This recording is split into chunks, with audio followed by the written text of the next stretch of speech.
Muy buenas noches, bienvenidos a Viaje al Centro de la Noticia. Impuestos Internos está en la encrucijada. Día tras día se suceden escandalosas denuncias, un grave quiebre interno y el cuestionamiento cada vez más amplio, incluida la moneda, a la gestión del director del servicio, Michel Jorrat. Él concentra un poder enorme que se ha convertido también en su calvario. Él tiene la única llave para abrir o cerrar las investigaciones judiciales contra políticos por financiamiento ilegal. Y la forma en que ha usado esa llave se ha convertido en un puzzle que lo ha ido encerrando en un laberinto cada vez con menos salidas. Hoy viajaremos al centro de esta noticia, las presiones políticas al más alto nivel sobre impuestos internos, los vacilantes pasos del servicio y los alcances de la última querella contra Giorgio Martelli. ¿Se abre o se cierra el camino para saber la verdad y para hacer justicia en los casos que remecen a Chile? El viaje comienza ahora.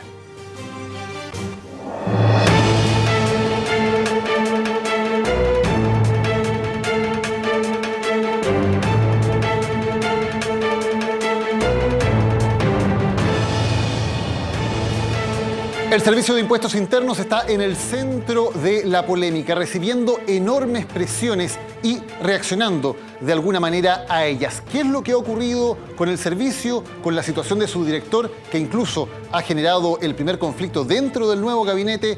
Lo explicamos en la siguiente nota con Macarena Morales.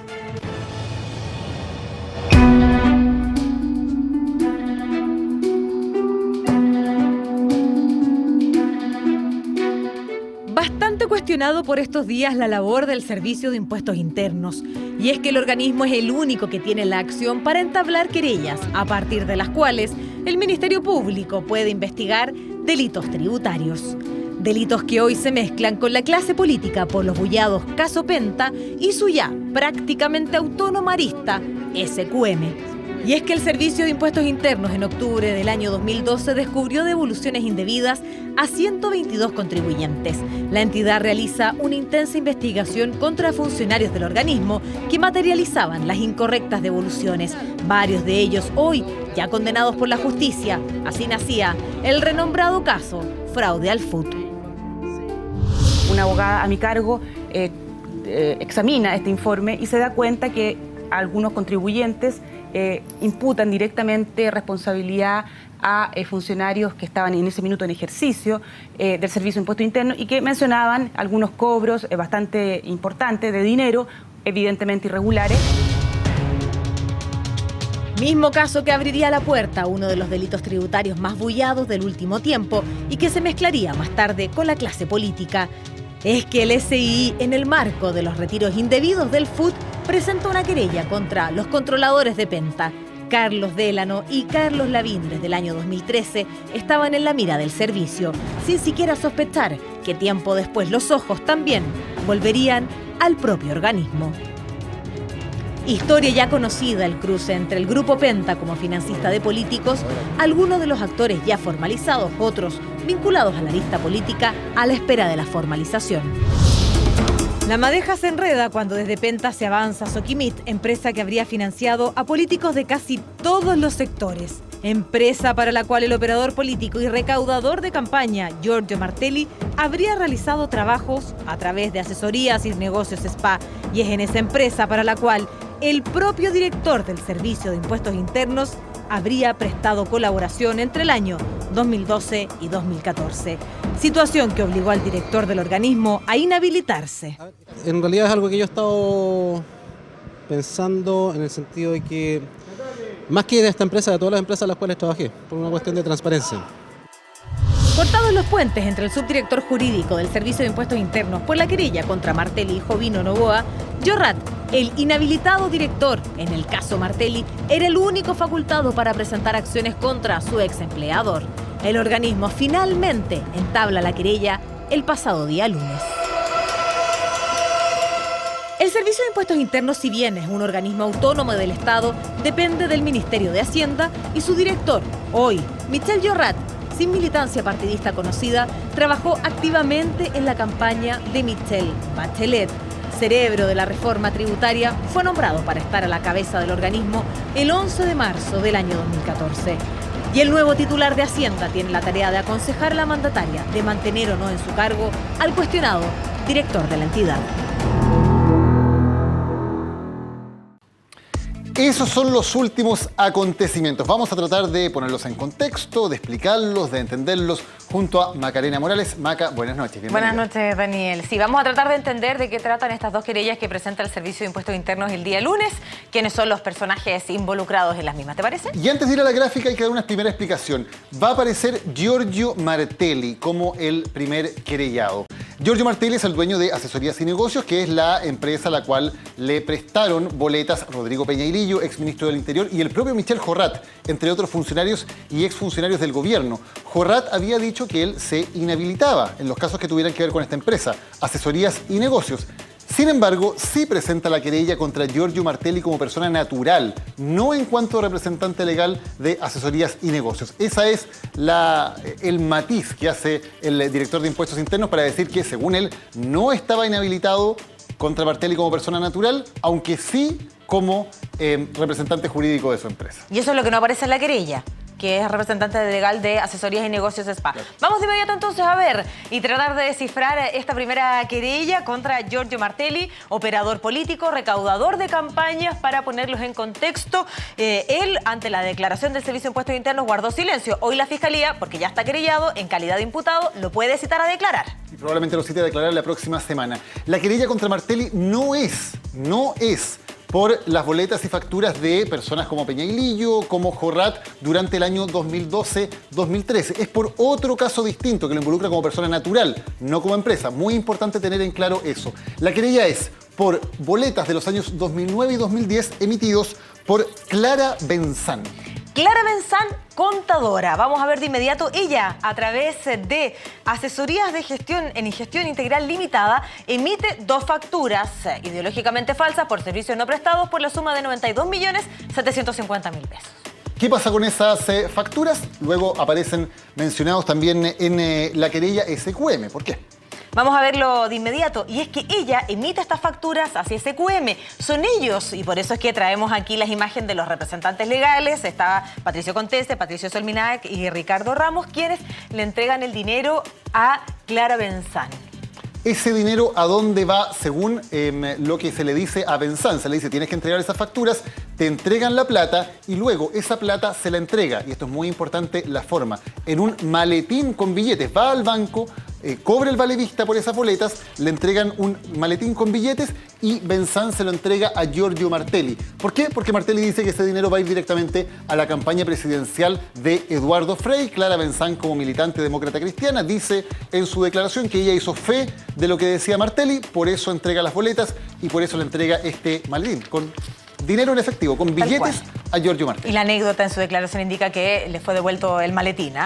Pero solo destacar que es muy importante esta transacción porque ella le entrega el dinero a Giorgio Martelli sin factura de por medio. Y es por eso que la querella indica también, indica lo siguiente, y es que ahora vamos a hablar del impuesto a la herencia, asignaciones y donaciones, porque aquí hay una donación encubierta de acuerdo a lo que indica la querella del Servicio de Impuestos Internos, y es porque ella le entrega este dinero en el maletín, como tú indicabas, sin factura ni boleta de por medio. O sea, hay dos delitos. Uno es la boleta emitida de manera fraudulenta porque es por un servicio no prestado, y otro delito es esta entrega de dinero en efectivo sin presentarlo como una donación y por lo tanto tener los efectos tributarios que corresponderían. Tal cual, por lo tanto, esta es la novedad que trae esta querella del Servicio de Impuestos Internos, y por eso ahora vamos a escuchar hablar también de estos nuevos impuestos a las herencias, asignaciones y donaciones. Se constituyen en donaciones encubiertas, son actos gratuitos de donación sin contraprestación efectiva, eso lo dice textual la querella. Esa es la primera querella, muy importante tener en mente, contra Giorgio Martelli como persona natural y por hechos del 2009 y del 2010, no por todo lo demás.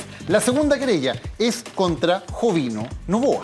Jovino Novoa, tenemos su imagen ahí, él el representante de inversiones y mandatos. Son 6 facturas y 3 boletas emitidas por Teresa Riera, Carlos Lira, Ignacio Terenicier, y ahí están los montos entonces de estos documentos. 36.111.111 pesos pagados por distintas filiales de empresas Penta. Sus representantes legales también son mencionados en esta querella. Se trata de Carlos Délano, Carlos Lavín, Hugo Bravo, Marcos Castro, Óscar Buceta y Manuel Antonio Tocornal, varios de ellos, como sabemos, formalizados y además bajo arresto domiciliario debido a otras aristas de este mismo caso Penta. ¿Para qué era este dinero?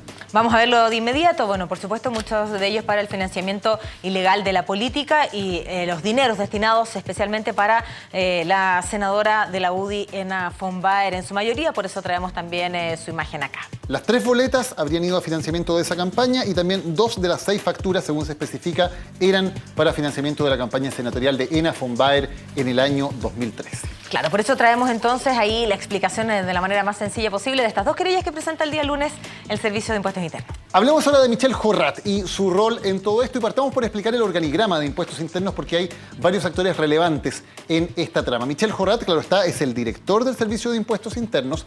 Bajo su mando tenemos a la Dirección de Grandes Contribuyentes, que es muy importante porque es la que se preocupa precisamente de fiscalizar el cumplimiento de grandes empresas. Ellos están muy cuestionados por este y otros casos, la Dirección de Grandes Contribuyentes. Otras de las direcciones, bueno, son todas las direcciones regionales y son 10 las subdirecciones y nos vamos a detener en una que es bastante importante, que es la subdirección jurídica, Cristian Vargas como el hombre a la cabeza de esta subdirección y es clave y es porque en este lugar es donde están cortados los vínculos, cortados los puentes entre la dirección del servicio y la subdirección jurídica, quien tenía la facultad también de presentar acciones para que pueda investigar la Fiscalía y es él el que decide pedirle al director que le anule esta función. El Código Tributario señala las facultades de impuestos internos y hay una que es muy relevante en todo esto, porque le entrega al Servicio de Impuestos Internos la facultad exclusiva de interponer denuncias o querellas por delito tributario. ¿Qué significa esto? Que nadie más en Chile que no sea el Servicio de Impuestos Internos o el Consejo de Defensa del Estado a petición de Impuestos Internos puede presentar las querellas que permitan perseguir estos delitos. Eso le entrega un tremendo poder, pero también una enorme presión sobre ellos. Dicho de otra forma, Maca, el Servicio de Impuestos Internos tiene por un lado la llave que le permite abrir cualquier investigación judicial por delitos tributarios, pero también tiene el candado, porque si Impuestos Internos no presenta esa querella, no es posible para la Fiscalía realizar la investigación.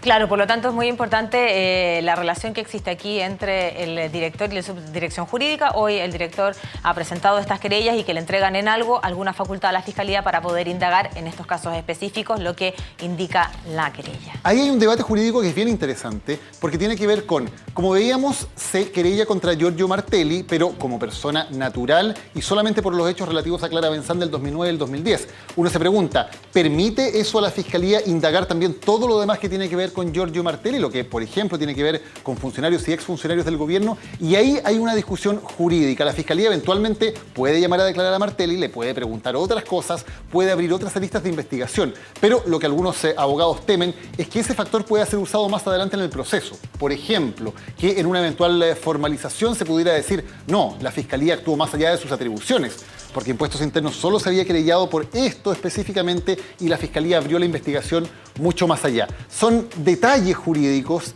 interpretaciones jurídicas, pero que en un proceso tan complejo, con tantas presiones como este, puede a largo plazo tener una relevancia significativa. Por eso es que la querella contra Giorgio Martelli indica lo siguiente, cuando uno la lee textual: Giorgio Martelli, domiciliado en, y cuando, por ejemplo, lee a Jovino Novoa, dice Jovino Novoa, representante legal de, y su empresa de asesoría, domiciliado en tal lugar. Es esa la diferencia que tú explicas. Una diferencia que puede ser relevante en esta investigación. Vemos más de Michelle Jorrat. ¿Quién es este hombre? Hasta hace muy poco completamente desconocido para el gran público y que se ha convertido en un actor clave de toda esta trama. Bueno, vamos a ver de inmediato a Michelle Jorrat, ingeniero civil industrial de la Universidad de Chile. No se le conoce militancia partidista, pero eso sí, muy activo en la campaña de Michelle Bachelet. Parte de su currículo indica que fue jefe de departamento de estudios del Servicio de Impuestos Internos, por lo tanto es un organismo que conoce hace bastante más tiempo que el tiempo que lleva como director.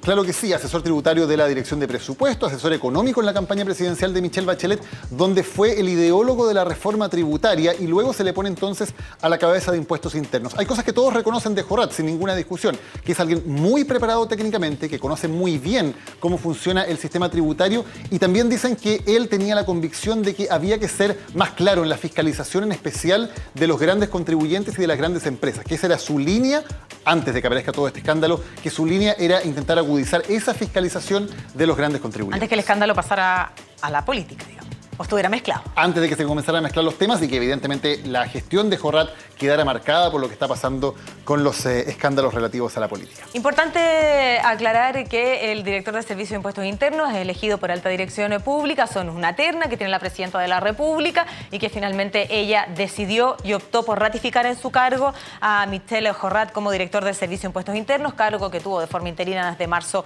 cuando la Presidenta llega al Palacio de la Moneda. Claro, la Presidenta lo nombra, queda de manera interina y justo en medio de todo este escándalo y en medio de todas las presiones cruzadas estaba la duda si lo iba a ratificar o no. Se sabía que Jorrat estaba en la terna, por lo tanto la Presidenta podía ratificarlo o podía elegir a alguien más. Hace justamente un mes la Presidenta Bachelet decide, sí, vamos a ratificar a Michel Jorrat, lo vamos a dejar ya no como interino, sino como titular en su cargo, y eso lo explicó en su momento el entonces ministro de Hacienda, Alberto Arenas. Ha actuado en el marco de sus facultades legales y jurídicas y en el marco de la fiscalización con plena autonomía. Esto es de conocimiento público. Eso era hace un mes y había respaldo completo del gobierno entonces para la gestión de Michel Jorrat. Hay cambio de gabinete, sale Arenas, sale también Peña y Lillo del Ministerio del Interior y el nuevo secretario general de la Presidencia, Jorge Insunza, hace ver sus suspicacias acerca de la forma en que ha actuado Jorrat. Concretamente, de esto de haber dicho primero que se iba a inhabilitar en lo que tuviera que ver con la empresa de Giorgio Martelli y luego presentar y tomar en sus manos las acciones contra Giorgio Martelli diciendo que, bueno, era como persona natural y no como representante de la empresa y por lo tanto no estaba inhabilitado. Es en declaraciones con Radio Sonar precisamente cuando el nuevo titular, el debutante titular de la SECPRES se refiere a la situación del director del Servicio de Impuestos Internos. Vamos a revivir esas palabras. Ha sido un factor también de mucho desgaste y yo creo que también ha sido una fuente de incertidumbre y más aún de incertidumbre también de desconfianza. Y eso no tiene una explicación razonable y lo que no tiene una explicación razonable no se explica. No tiene una explicación razonable. Muy duro el ministro secretario general de la Presidencia. Y usa dos palabras, incertidumbre y desconfianza. Esas son declaraciones que emite el miércoles por la mañana, lo que también genera un problema en este recién asumido gabinete. Claro, el primer conflicto del gabinete, porque inmediatamente el Ministerio de Hacienda dice, a ver, este Servicio de Impuestos Internos depende de Hacienda, no de otro ministerio. Sacan dos comunicados, porque el primero tenía un error, en el segundo sí dicen claramente que el director del Servicio de Impuestos Internos depende de la Presidenta de la República y que las decisiones se toman en consulta con el Ministerio de Hacienda, que es el superior del Servicio de Impuestos Internos. Hacienda le raya la cancha, para decirlo en buenas palabras, a la Secretaría General de la Presidencia y aclara que el tema les compete a ellos y a la Presidenta Bachelet, claro, no a otro ministro. A través de dos comunicados de la jornada del día miércoles que raya la cancha del Ministerio de Hacienda y eso obliga al nuevo titular de la SECPRES a matizar sus palabras y lo hace al día siguiente, muy temprano también ofrece declaraciones respecto a la situación de Michel Jorrat y básicamente a las declaraciones que había emitido el día anterior en Radio Sonar. Yo tengo una buena opinión personal de Michel Jorrat. Creo que ha hecho una gran labor. Él es uno de los pilares de la reforma tributaria que aprobamos con entusiasmo el año pasado. Y yo lo que expresé es un juicio político. Yo creo que cometió un error conforme a lo que él mismo había señalado, pero eso no es una evaluación mía ni de su gestión, ni menos un involucramiento en una evaluación que corresponde al Ministerio de Hacienda. Claro, tiene que retroceder en sus dichos el ministro Insunza para no generar o para no agrandar el conflicto interno. Ahora, lo que queda en duda todavía es qué pasa con el director de Impuestos Internos. Claramente hay opiniones discrepantes dentro del gobierno. Se ha dicho que él está en evaluación. Por ahora no hay resultados sobre la definición de lo que ocurrirá con él, pero sí hay muchas dudas sobre su actuar, dudas que incluso llegan al corazón del Palacio de la Moneda. De todas maneras, uno de los comunicados del Ministerio de Hacienda indicaba que no hay decisión por el momento respecto de la continuidad de Michel Jorrat. Todo sigue hasta ahora tal cual como está. Macarena, muchas gracias por haber compartido hoy con nosotros. Un gusto, buenas noches, Daniel. Vamos a una pausa y ya volvemos con más. Esto es Viaje al Centro de la Noticia. Ya estamos de vuelta en Viaje al Centro de la Noticia y nos acompaña la periodista Mónica González, directora de CIPER y además autora de la investigación que la semana pasada reveló lo que estaba ocurriendo en el interior de Impuestos Internos. Mónica, muchas gracias por acompañarnos hoy en Viaje al Centro de la Noticia. Buenas noches, Daniel. En concreto, lo que descubren ustedes con la investigación es un quiebre en Impuestos Internos entre el director y el subdirector jurídico. ¿Por qué ocurre eso? ¿Cuáles son las razones de ese quiebre interno? Yo creo que el tema del quiebre no es... Claro, al final de la pirámide llega abajo a eso. Pero el tema no es el quiebre entre el director y el subdirector jurídico. El quiebre es un quiebre profundo que se produce dentro del gobierno. Hay dos sectores en pugna. Un sector que busca la vía administrativa para sancionar este tema tan extendido y que se expande como una mancha de petróleo, ¿cierto? Sobre las facturas y boletas que habrían servido para financiar ilegalmente la política. Y otro sector que está consciente de que primero, de que no hay espacio para esa opción y de que hacer alguna operación, alguna intervención desde el aparato de gobierno para asfixiar la investigación, para pararla, es el peor remedio. Significaría que eso va a explotar de una manera mucho más nociva para la institucionalidad que los mismos que buscan frenar. Dicen, no, hay que defender la institucionalidad porque esto no se hace con argumentos perversos. Se hace con, ¿pero qué quieren? ¿Qué buscan? Que aparezcan entonces ahora las boletas de agua andina que acaban de aparecer, Celulosa Arauco, entonces viene Falabella, viene Ripley, vienen todas las mineras. ¿Quieren parar el país?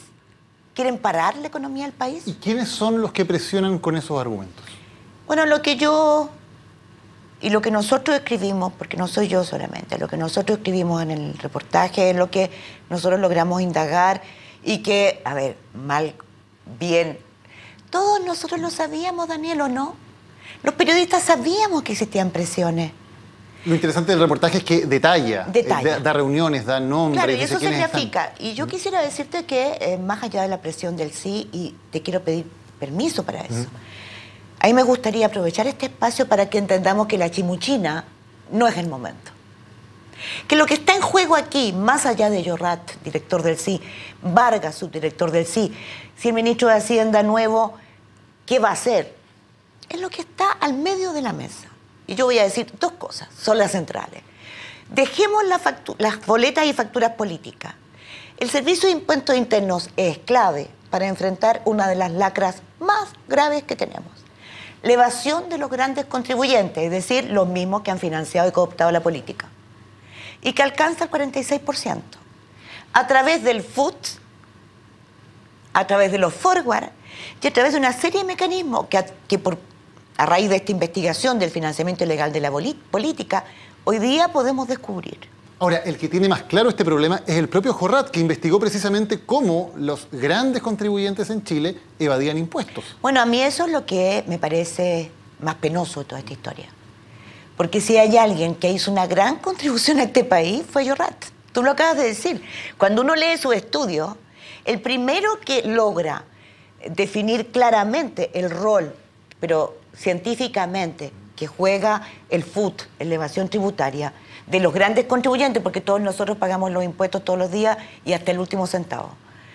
Y que esa es la evasión más grande que provoca la desigualdad en Chile, es Llorrat.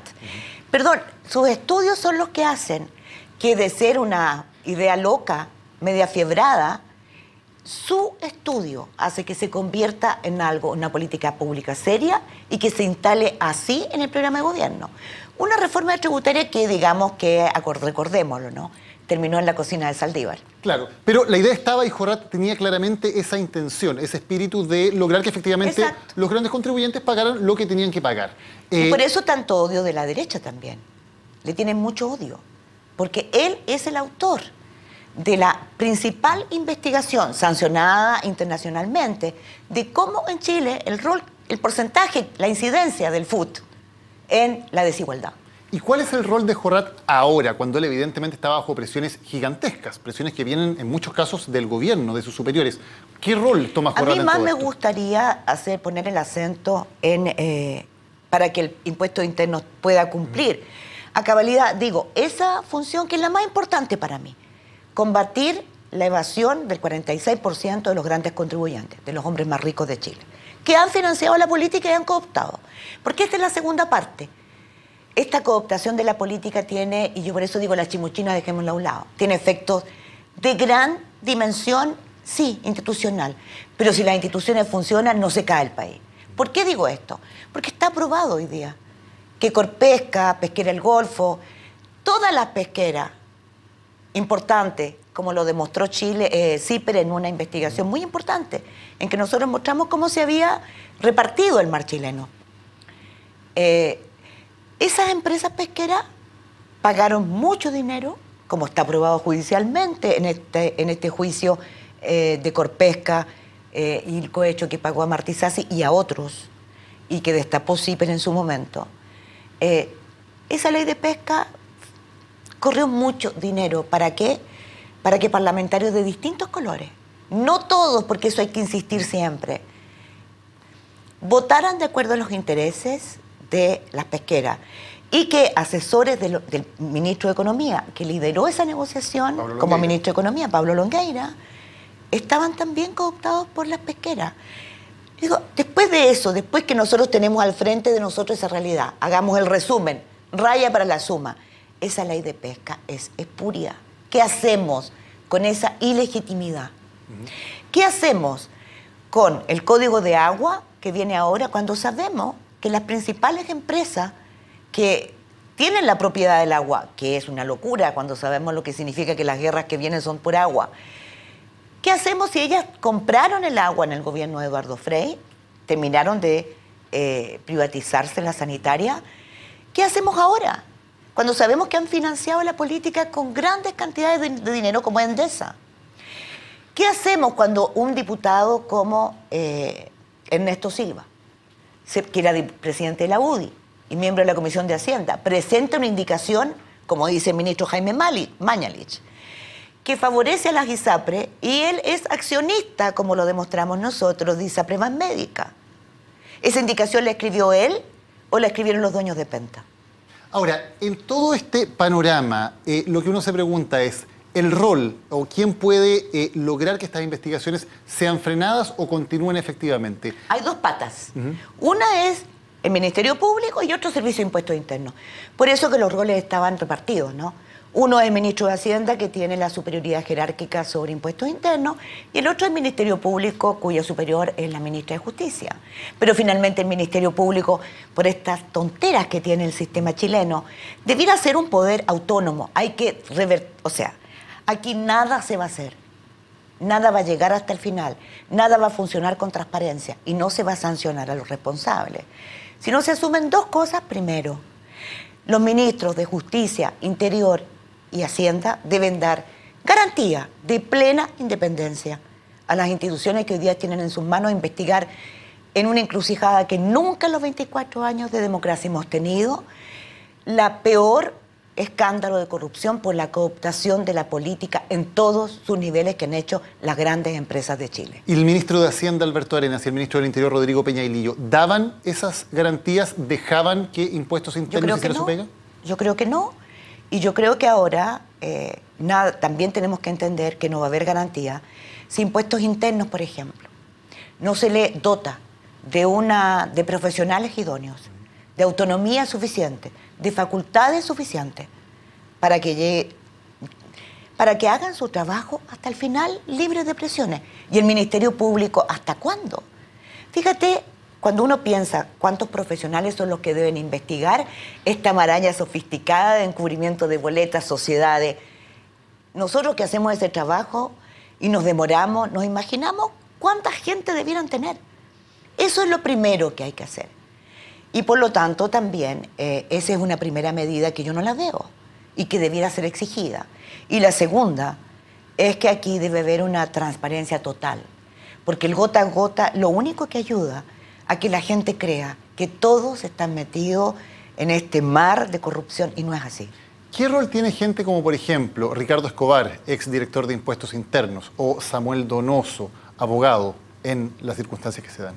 Tuvieron roles importantes porque a mí me extraña en Samuel Donoso, es un hombre que fue un alto dirigente del PPD, y a mí me choca, y debo decir que me choca profundamente, ver a un hombre que cumplió roles importantes en la recuperación de la democracia, llevando al Tribunal Constitucional una indicación que en los hechos hacía paralizar la investigación de Soquimich. La empresa que todos sabemos que fue privatizada de manera espuria por el régimen de Pinochet para beneficiar a uno de sus familiares, el que era entonces su yerno, Julio Ponce Lerú. Ahí me da asco, porque todos sabemos cómo se realizó esa privatización y todos sabemos que está manchada. Entonces, cuando uno piensa cómo se realizó ese proceso, no entiende dos cosas: que haya gente como Samuel Donoso, que hayan recurrido incluso al Tribunal Constitucional por una martingala de las que todavía está llena este sistema nuestro, de forado, ventanitas, cositas, a veces unos recovecos de los que se benefician los malos en este país, aquellos que quieren que sigamos en este régimen desigual y de abuso, para frenar una investigación que efectivamente llegaba y llevaba a boletas del oficialismo, a boletas y a financiamiento de la política ilegal de figuras del oficialismo. Y en ese sentido, y me choca más también que personas que pertenecen a partidos de izquierda hayan recibido dinero de SQM. ¿Hay coordinación o hay conversación, hay diálogo entre lo que hace Samuel Donoso y las estrategias que se ven en el gobierno para intentar? Eso es lo que yo logré detectar, y de hecho esa minuta de la vía administrativa es la que se le atribuye a Ricardo Escobar, que además lo dijo públicamente en una entrevista en el diario La Tercera. Es director de Impuestos Internos. Que fue director de Impuestos Internos y que por lo tanto conoce bien cómo funciona el sistema, es un experto tributarista.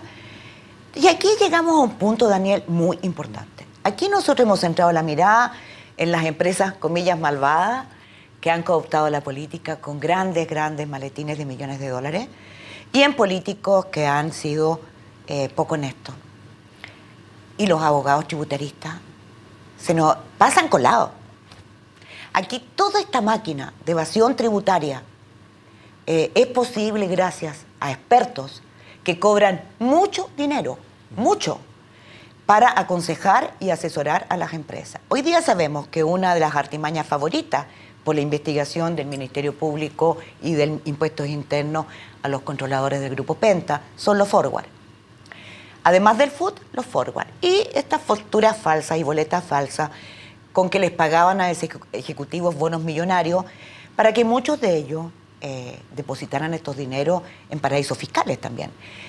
Un atisbo de eso lo tuvimos cuando se supo que Lawrence Goldberg, ¿te acuerdas? Sí. Que tuvo que bajar su candidatura. Tenía una cantidad de dinero que no había declarada en una sociedad en un paraíso fiscal. Bueno, ¿quiénes hacen ese entramado? ¿Quién lo hace?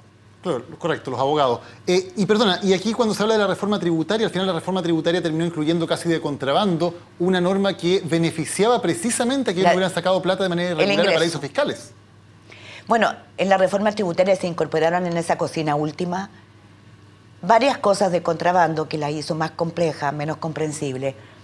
Y como la mayoría de las leyes que en estos 24 años tenemos que asumir hoy día con mucho pesar, y tenemos que pensar, Daniel, los periodistas, que hemos hecho mal nuestro trabajo. En vez de ir a mirar y hurgar y escarbar cuando la ley se estaba haciendo, se estaba debatiendo, se estaba en la sala confeccionando con las indicaciones, esa ley que entraba como un león, con el pelaje reluciente al Congreso, y en cada sesión de las comisiones le sacaban los dientes. O sea, el Congreso se transformó en una clínica de extracción de colmillos. En eso se convirtió nuestro Congreso. Y es lamentable. Fíjate que Martí Sassi entraba con un asesor de Corpesca. O sea, el asesor de Corpesca entregaba las indicaciones a la ley de pesca al interior del Congreso. Los demás diputados que estaban en la comisión no se percataban de quién era ese hombre. ¿Por qué este silencio? ¿Por qué esta complicidad? ¿Cuán expandida fue la entrega de incentivos? A mí me parece que esta clínica de extracción de dientes, de colmillo, en que hacía que las leyes entraran como un tigre, salieran como un gato mojado y tiñoso, requiere que nosotros hagamos también los periodistas un examen. No hicimos bien nuestro trabajo. Ya sabemos lo de Penta, sabemos más de SQM, luego empezamos a saber de estas platas trianguladas por Martelli. ¿Qué viene después? Aguas Andinas hoy día hemos sabido que tenía, ya habíamos, porque esto es muy interesante y esto prueba que la institución está funcionando, que es lo que me deja y nos debiera dejar a todos más tranquilos, ¿no? Porque qué me importa que me deje tranquila a mí, lo que importa es que a la señora, a al joven que nos está viendo hoy día en la televisión y que está estremecido por el asesinato de 2 estudiantes en Valparaíso, entienda que lo que nos puede salvar es que el Ministerio Público haga su trabajo absolutamente independiente, idóneo, y que Impuestos Internos con Llorrat, con Vargas, ojalá se pusieran de acuerdo, o sin ellos, pero con un ministro de Hacienda que dé garantías de su idoneidad e independencia, haga lo suyo. Porque si no, ¿qué va a pasar? Hoy día tenemos las facturas de Aguas Andinas que salen a propósito de las facturas que Sebastián Piñera le había pagado unos bonos, se supone, a Jaime de Aguirre, y en vez de pagarlas con su dinero, hizo que Jaime de Aguirre entregara, que es el director de Chilevisión, entregara las boletas y facturas a Aguas Andinas, a una empresa de Piñera, otra distinta, y yo creo que, y ahí se abre otra veta. Ya se abrieron otras vetas con las pesqueras. Sobre la mesa tenemos Alsacia, uno de los operadores de Transantiago, que ha funcionado muy mal y que ha estado al borde de la quiebra. Entonces ahora entendemos por qué sigue estando y operando en el Transantiago. Mónica, además es doblemente grave, estamos hablando, por ejemplo, Aguas Andinas es una empresa regulada por el Estado. En el caso de Alsacia es una empresa que opera un servicio público de la máxima importancia. O sea, son empresas que dependen en su operación de las regulaciones del Estado. De las decisiones del Estado y del Congreso. Porque yo me pregunto, perdón, ¿por qué hay una investigación de CIPER maravillosa sobre los dueños del agua y de cómo el periplo que pasaron en el Congreso, los intentos por modificar cómo se fijan los precios del agua? Yo les aconsejo a los lectores que la lean. Es lo que nos afecta el día a día. La ley de ISAPRE nos afecta en la vida cotidiana. El Transantiago nos afecta en la vida cotidiana. Nos están haciendo muy difícil la vida con su cooptación de la política estas empresas que han utilizado muy malas prácticas, que son corruptas, que han utilizado el soborno y el cohecho. Y yo siento que si sabemos lo de Aguas Andinas tiene el deber hoy día de poner todo sobre la mesa, por una razón, además. Sus principios de regulación internacional impiden entregar plata a partidos políticos. De hecho, Aguas Andinas no había entregado ni siquiera al CERVEL. O sea, por la vía legal tampoco había hecho aportes, pero hizo aportes de este tipo. Entonces, ¿en qué estamos? ¿En qué va a quedar todo esto? Si esto no queda con una sanción, podemos vernos sometidos a un ridículo más importante. Esto es, yo diría, que a aquellos que les preocupa tanto siempre cómo nos ven en el exterior, que a mí me parece que es el provincianismo más asqueroso, porque me interesa cómo nos vemos nosotros y cómo resolvemos nosotros nuestros problemas. Yo diría que este es uno de los problemas más graves que hemos tenido en 24 años, independiente de lo que fue el juicio a Pinochet, que fue otra vergüenza en Londres, o cómo terminó ese juicio. Porque si Aguas Andinas es sancionada, Aguas Andinas Chile es sancionada por el holding en Barcelona, por haber financiado irregularmente la política en Chile, y en Chile no pasa nada, eso sería una triple vergüenza. Lo mismo puede pasar con Soquimich.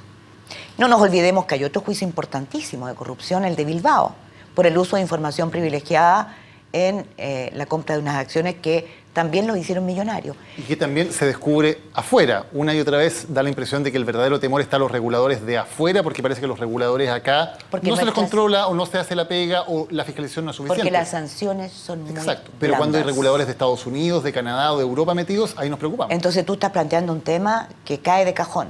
Aquí es urgente modificar las penas para quienes alteran la institucionalidad, exactamente la alteran aquellos que hacen cohecho y pagan a nuestros políticos de manera irregular, aquellos que cooptan las políticas públicas, aquellos que intervienen en el marco regulatorio. Eso debiera ser para todos nosotros, los ciudadanos, evidente, que eso sí altera gravemente y perjudica y daña nuestra institucionalidad democrática. Mónica González, muchísimas gracias por habernos acompañado hoy en Viaje al Centro de la Noticia. Muchas gracias a ti. Vamos a una pausa y ya volvemos con más. No es esta la primera vez que el Servicio de Impuestos Internos está cuestionado por su actuación en un caso de alta relevancia pública. Vamos a revisar algunos casos anteriores y vamos a partir en el año 2002, con el caso de los sobresueldos. ¿Qué ocurrió en ese momento? En el marco de las indagaciones del caso Mopgate, el exministro de Obras Públicas, Carlos Cruz, admitió que recibía sobresueldos de 1.800.000 pesos mensuales en dinero en efectivo, en sobres con plata, con cargo a los gastos reservados para gastos de representación. Surge de inmediato, entre muchas otras, la duda de, bueno, ¿se pagaron los impuestos correspondientes por estas platas que recibían ministros y subsecretarios? Y la respuesta es que no se habían pagado esos impuestos, lo que permitía hablar de una posible evasión tributaria. En medio entonces de un escándalo político de grandes proporciones, el Servicio de Impuestos Internos entonces emite un oficio diciendo que estos sobresueldos no son tributables porque no constituyen renta. O sea, aunque los ministros y subsecretarios los recibían y los gastaban, considera Impuestos Internos que no tenían que pagar impuestos por ellos, una resolución, por decirlo menos, bastante extraña de parte del Servicio de Impuestos Internos, y con ello quedaba simplemente a voluntad del funcionario dar o no dar a conocer el destino de esos dineros. Hubo grandes cuestionamientos, claro, ¿a quién? Al entonces director de Impuestos Internos, Juan Toro, por haber recibido presiones políticas del gobierno para adoptar esta resolución y por lo tanto cerrar este caso. Como sabemos, si el Servicio de Impuestos Internos no se querellaba, la Fiscalía, o en ese momento la Justicia, no podía investigar lo ocurrido y por lo tanto no podía establecer la eventual presencia de delitos tributarios en este caso. Todo esto terminó con el Acuerdo de Modernización del Estado, el famoso Pacto Lagos-Longueira, que significó una serie de modernizaciones y también subir y regularizar los sueldos de los altos cargos del Estado. Pero en cuanto a la investigación judicial, se le echó tierra en este caso específico de los sobresueldos. Otro caso en que la labor de Impuestos Internos fue cuestionada es el caso RICS. Claro, porque el año 2004 una investigación del Senado de Estados Unidos fue la que logró dar cuenta de una enorme cantidad de dinero que había sido sacada del país por el ex dictador chileno Augusto Pinochet y canalizada a cuentas secretas en el banco RICS. Se querellaron, interpusieron denuncias los abogados Carmen Heltz y Alfonso Insunza, y lo mismo hizo el Consejo de Defensa del Estado para ver qué había pasado con estos dineros. Hay cuestionamientos entonces al Servicio de Impuestos Internos por la lentitud de su trabajo. Recién 2 meses después, Impuestos Internos interpone la querella contra Augusto Pinochet por delito tributario. A partir de ahí comienzan una serie de procesamientos contra familiares de Pinochet. Luego de la muerte de Pinochet, el caso se concentra en familiares y colaboradores, hasta que en agosto de 2009 Marco Antonio Pinochet, el último familiar indagado, queda libre de la investigación. Esta investigación sí llegó a un final, a una condena que de hecho conocimos en los días pasados, hace muy poco, pero no contra familiares, y se acusa entonces de haber actuado con lentitud al Servicio de Impuestos Internos. Se cuestiona a Juan Toro, entonces director del servicio, y también a su sucesor, Ricardo Escobar, por una reacción tardía ante el inminente cierre de esta investigación del caso RICS. Ahí están Juan Toro y el luego director Ricardo Escobar, quien ha vuelto a la actualidad con sus teorías con respecto a este caso Penta SQM, el caso de financiamiento de la política. Y finalmente vamos a recordar un caso más reciente, el caso Johnson. ¿Qué pasó aquí? Ocurrió que en el 2011 el Servicio de Impuestos Internos autorizó una condonación de multas e intereses a la empresa Johnson, que era por un total de 125 millones de dólares. Se le condona el 99% de sus multas e intereses. Con eso, Johnson apenas debía pagar 8 millones. 125 millones condonados. De esas cifras realmente impresionantes estamos hablando. Uno de los problemas que surgen de inmediato era que los directivos de Impuestos Internos que habían participado y aprobado este proceso de condonación habían trabajado en la auditora Pricewaterhouse, precisamente la misma empresa que asesoró a Johnson en materia tributaria cuando Impuestos Internos lo llevó ante la justicia. Se cuestionaba, por lo tanto, el conflicto de interés tanto del director de Impuestos Internos, Julio Pereira, como del subdirector jurídico Mario Vila. La Contraloría ya le había señalado a Pereira, de hecho, que debía inhabilitarse en este tipo de procesos a raíz del caso La Polar. En 2013, Pereira pone su cargo a disposición y el entonces presidente Sebastián Piñera acepta su renuncia. 3 casos emblemáticos 3 casos que recordamos en estos días cuando, como tal vez nunca antes, el Servicio de Impuestos Internos está bajo la lupa de la opinión pública. Dependerá de las acciones que tome Impuestos Internos, al menos en parte, el destino de estas investigaciones sobre platas políticas, pero también dependerá de manera muy importante el futuro de esta institución y su credibilidad ante los chilenos. Futuro y credibilidad que son claves para una de las instituciones más importantes en cualquier Estado democrático. Muchas gracias por habernos acompañado hoy en esta edición de Viaje al Centro de la Noticia. Los esperamos la próxima semana para un nuevo viaje.